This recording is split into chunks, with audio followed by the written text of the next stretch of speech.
that should have never started, and it wouldn't have started if the 2020 U.S. presidential election weren't rigged. It was a rigged election. Everybody now knows that. I love this. You know, everybody says, every political pundit would say, oh, Mr. President, don't talk about the election in 2020. It's not presidential to talk about that. You look like a... No. This man will talk about it because safe and secure elections are the future of America. Without them, we're sunk. We didn't have it in 2020. I don't even think we had it in 2024, except for the fact that President Trump won so overwhelmingly it was too big to rig. The president continued dropping truth bombs.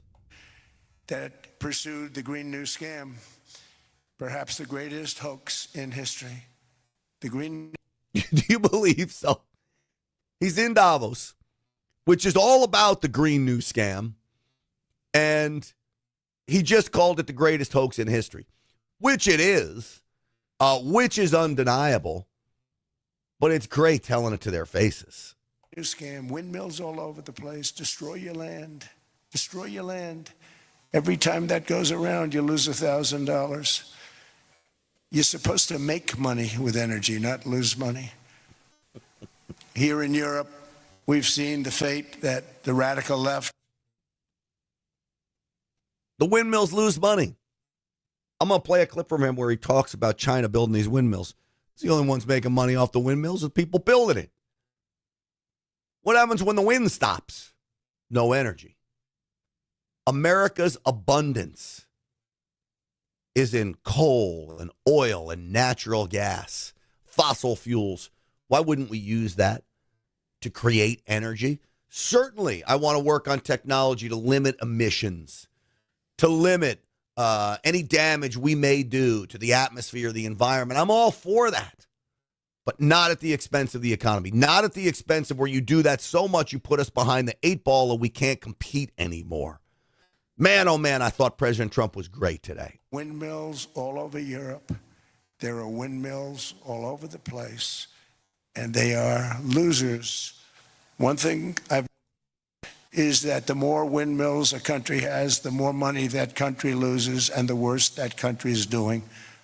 China makes almost all of the windmills, and yet I haven't been able to find any wind farms in China. Did you ever think of that? It's a good way of looking at it. They're smart. China's very smart. They make them, they sell them for a fortune.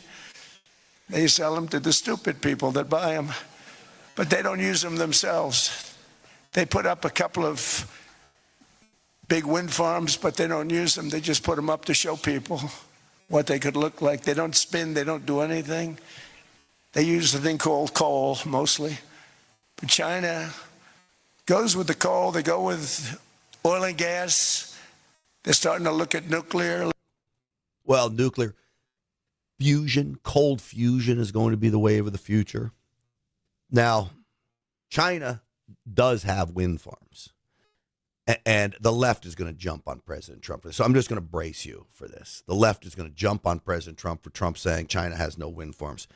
It has some of the largest wind farms in the world.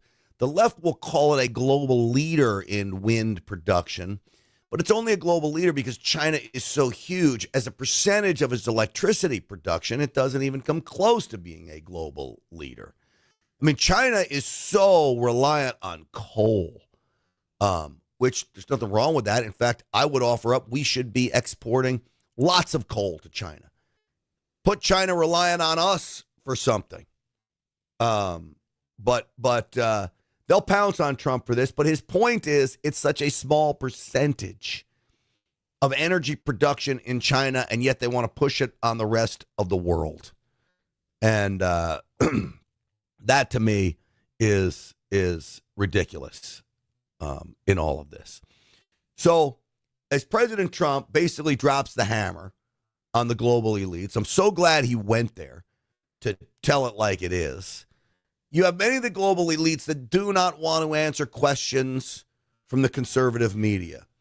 I think what we do is go through some of that because it's basically, it's joyful to watch for me. I love watching these elites squirm. Justin Trudeau, the CEO of Google, Bill Gates. I've got it all here for you, and we will watch them squirm, okay? That we will.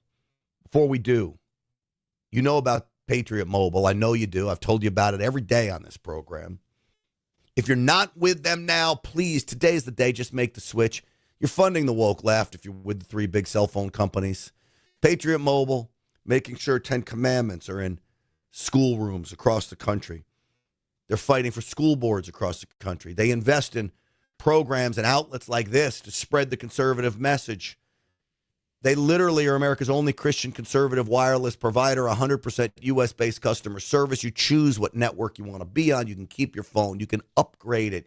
You can get a new phone. They'll help you with all. They do everything a normal cell phone company does except fund woke leftist agendas. So go to patriotmobile.com/grant. Use the promo code GRANT for a free month service or call them at 972-PATRIOT. That's 972-PATRIOT. Tell them Grant Stinchfield sent you. You get that free month service. They'll make you a deal to switch over. It's not going to cost you any money. Just do it today. Get it over with. I know so many of you say, oh, I need to do that. I need to do that. Just do it. PatriotMobile.com/Grant. You will not regret it. Make sure to use the promo code GRANT. All right.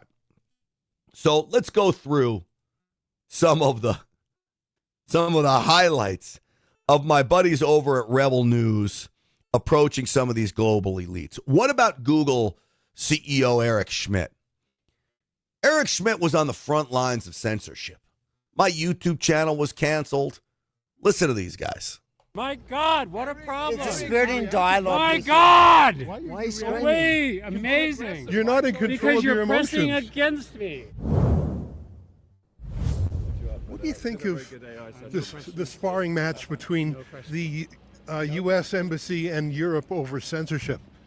No questions. You're the one who came up with the memo about a spell check for hate. Remember that memo you wrote in an article about 10 years ago? I think that you should just stop interviewing me.